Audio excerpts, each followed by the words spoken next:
and came up on the south side of Chicago. He grew up in the Calumet Building, or Randolph Towers, but eventually moved to 59th and Calumet with his family after the project was tore down. He grew up with his mother, his brother Wu, and his sister Kenya. Stop making Amazon sellers rich. I hate to tell you this, but every single time you shop on Amazon, Kenya. Wu's father and Melly's stepfather, Jerome Golden, was a well-known BD in Chicago who is currently Nigga head big as hell. serving a life sentence for 4 murders and a robbery. Plus, Melly also had several uncles and cousins who were well connected to the streets, including Mubu Kurt Mack and No Limit G Slim, who was one of the founders of NLMB. So Melly was exposed to gangs from a young age, and nearly everyone around him was about that life. But just because your family is well known in the streets doesn't mean that you'll automatically get respect from them too. So a polygram? Oh yeah, it is. Melly still had to earn his title as a respected savage. Growing up in the Well, not like a polygram. Well, I don't know the specific name of it. Calumet Building, Melly got cool with the BDs who claimed the area, but he would later attend Deuceable High School where he would start mixing in with Mickey Cobras. Melly would get close to a dude named 051 Zico, who was part of the 051 Money Gang. 051 Money Gang is a set that's made up of members of different gangs, including BDs, Black P Stones, and Mickey Cobras. So Melly fit right in with all his affiliations. Although Melly started out as a BD, there have also been rumors that he may have switched to Mickey Cobra because 051's main ops are O-Block, 600, Lamrod, and other BD sets. Melly would get involved in this beef, making him BDK, or a renegade BD, for going at war with members of his own gang. What was clear is that Melly repped Young Money, which was considered a renegade squad that lived by their own rules and didn't follow any particular gang. Melly would get even closer to the set after 051 Zico was murked by someone from THF. This was the murder that would turn Melly into a savage and made him turn up in the streets. 051 Zico's death would set off a major beef between Young Money and THF, with Melly being one of the main aggressors. He would get retaliation for Zico's death in 2010. Then, a 600 member named M-Thang would kill a member of Young Money named 051 T Streets, setting off a war with 600 and any sets they were allied with. Melly, Yo, like I didn't think M-Thing had any bodies like that. I didn't think he had bodies at all, to be honest. and 051 Kiddo would then get revenge, shooting 600 Shaq on the 5900 block of South Calumet Avenue.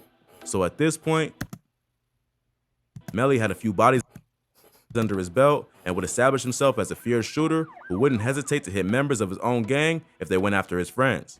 What made Melly so different was that he had connections to various gangs across the city.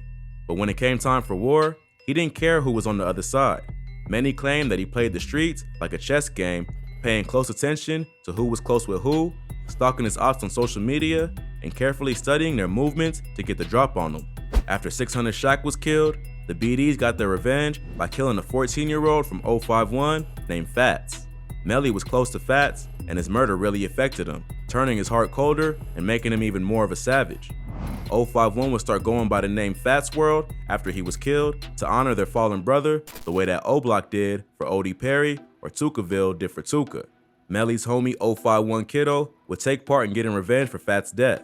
First, 051 Kiddo would catch 600 Tricks lacking in his car in the Washington Park neighborhood of the South Side. Then, a witness claimed to have seen Tricks, C-Day, and L.A. Capone from 600 at the scene on the day that Fats was killed. Not long after that, L.A. Capone would be murdered leaving a recording studio. He was one of the biggest stars from 600 and was just starting to blow up as a rapper. So his death was a serious setback for the crew, which would only make things between the BDs and 051 much more heated. Several dudes from 600 started going at Melly on Twitter and disrespecting Fats.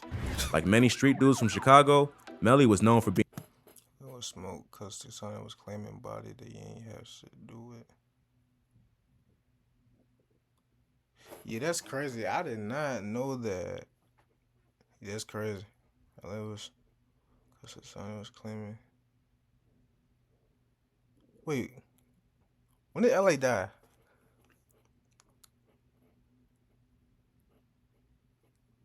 Yeah, cause that's crazy. I think he died in 2013 for real. Was it 2014? I don't know. disrespectful on social media and clapped back at his ops. Members of 600, who were still mourning the death of L.A. Capone, took this disrespect personally, making Melly one of the BD's most hated ops. Soon after, the BD's would get retaliation. At first, 051s didn't have many rappers and were known for getting their payback in the streets rather than in the music. But a rising Young Money rapper named Lil Mark would earn some clout for sending shots at the BD's, who at that point were much more famous on the music level. Lil Mark dropped a remix of Lil Durk's song, Competition, called No Competition, where he did several members of 600, OTF, Lamron, and other BD sets by name. Still angry over the death of L.A. Capone, the BD's got their revenge pretty quickly, and Lil Mark was killed just 3 days after dropping the diss. Nigga, 3 days later? That was the fastest get back ever. They won't play it. To make things even worse, Lil Mark's death was then used as a way to mock 051, with members of 300, 600, and OTF joining in to disrespect their homies. The rapper was killed while waiting for a bus. Several BDs posted pictures and videos to social media near the bus stop where he was killed, including Lil Durk, who posted a video at the spot Lil Mark was shot. In the video, he says, "This bus stop right here though, this a real famous place," with the caption, "Free THF TP." Bus stop, man. Hey, this bus stop right here though. This a real famous place. You hear me? This is a real famous place. Hey, this bus stop, this is a real famous place. That video would get to Melly, who was close with Lil Mark, and would eventually lead to him to seek revenge on some of the people closest to Durk.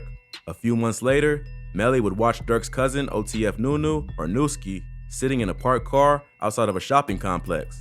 Nooski was an up-and-coming rapper who had just been signed to Durk's OTF label a few days before he was killed. He had released a single called OC that was doing major numbers, and he seemed That song's actually tough, though. I actually like that song.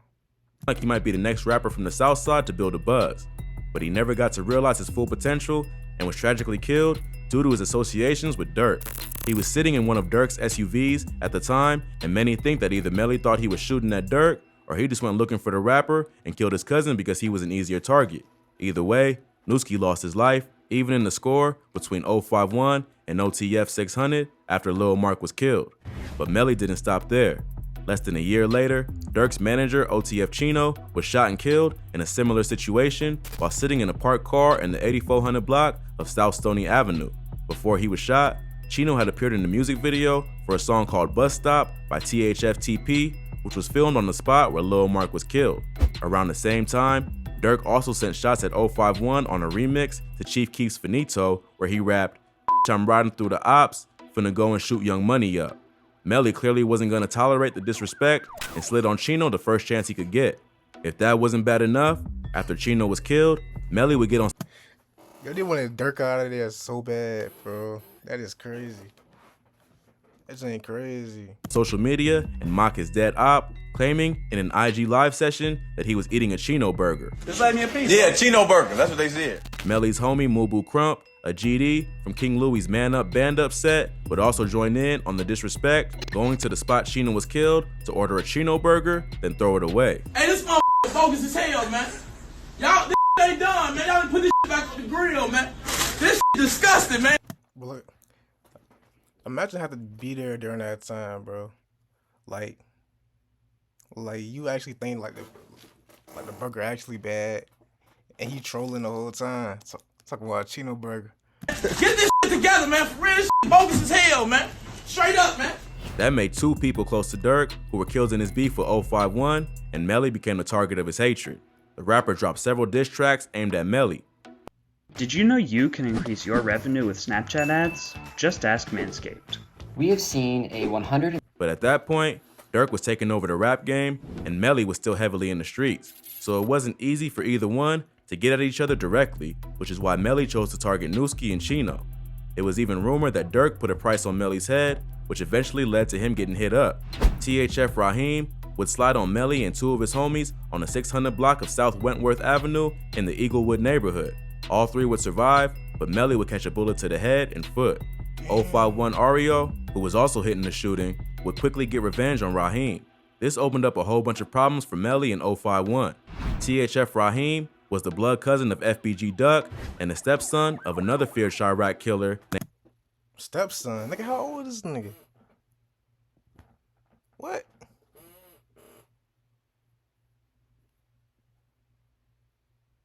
Wait. Was the blood. This opened up a whole bunch of problems for Melly and 051. THF Raheem was the blood cousin of FBG Duck and the stepson of another feared Chirac killer named THF Bezu. Melly and Duck were known to be tight, but Duck also understood that an op is an op, even if it is a family member. THF Bezu and Melly were also ops, but they had mutual respect as rival street legends. They even famously went on IG Lives together and bragged about their body counts while outlining the war between their two sets. But disrespect doesn't equal mercy, and after his stepson was killed, THF Bezu was out for blood. He ended up catching Melly lacking at a house party along with his friend Mubu Crump. The two were standing on the front lawn when the vehicle rolled up and shot them both. Crump was killed, while Melly miraculously survived once again, even though he was grazed in the head. So that's twice that Melly would survive a headshot.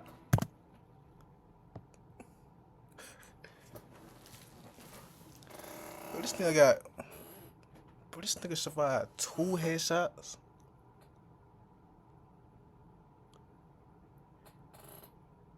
Two headshots? Man, this nigga got goddamn 3 lives. He got 10 lives, bro.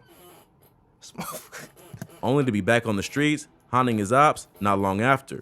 Although Melly was likely the intended target for allegedly being with Ario when they slid on THF Raheem, Crump was also known to diss THF and other BDs. So he was probably just in the wrong place at the wrong time, and THF decided to take him out for running his mouth and chilling with their ops. Surviving 2 back-to-back shootings only helped Melly's reputation in the streets, and it was only a matter of time before he was back in action. 051 would soon lose another member named Bankroll Q. Melly would be the one to get payback and would slide on the 2 ops thought to be responsible. But Melly's thirst for revenge couldn't be satisfied, and he just kept racking up bodies on top of bodies while somehow staying out of reach of his enemies. Although he got his payback, he let it be known that he still had a hatred for Durk and wanted revenge. After Durk and Von got arrested for attempted murder following a shooting outside the Varsity in Atlanta, Melly went on social media to voice his opinions. He told the world that he hoped Durk and Von would beat the case because he would rather see them dead than in prison. That's all. Free Durk and Von. Freedom though. I'd rather them dead than in jail. So it seemed like it was only a matter of time before Melly would continue his reign of terror and go after another person close to the 2 rappers. But Melly wouldn't get the chance, and he'd end up losing his life in an unrelated beef. Around that time, Melly had gotten close with a set called Jarrell City. Like 051 Money Gang, Jarrell City is made up of various different gangs, including GDs and Renegade BDs. After Melly's homie Motor from Jarrell, You know, I still shed tears, shorty. You know, you bogus in my eyes. One day they gonna cry like me. I love you. City was killed, the gravedigger of Chirac started getting reckless. With so many people close to him dead and so many bodies under his own belt, Melly started to get out of control. His reputation in the streets made him a little too comfortable, which can only lead to disaster when you've got so many enemies. He ended up getting into it with a dude named 007 Nate from Taekwon World over a dice game. Melly responded by shooting up Nate's house while his baby mother and newborn child were inside. No one was hit, but it was enough for Nate to seek revenge. In September 2019, Melly attended a house party that was being thrown by FBG in Jarrell City to celebrate the passing of one of Duck's close homies, Can't Get Right. Melly came through to the party because he was cool with both camps, but they let him know that Opps from TW may be there. Melly must have felt He still went by himself, nigga? Yo, what's up with this nigga, bro? Motherfucker like a dumb. untouchable because he Yeah, bro, stupid, bro. came through anyway, knowing there were going to be problems. 007 Nate ended up catching Melly lacking and shot him in front of the entire house full of people, with the whole thing being captured on camera. This time, Melly would not be as lucky and died that night. Melly would go down as one of the most feared shooters in the history of Chicago. He was so well known in the city that media outlets would often refer to him as a rapper, even though he never dropped a single track. He did inspire countless diss songs, which only helped build his reputation in the street. But when you live that lifestyle for too long, there are only 2 outcomes, death or jail.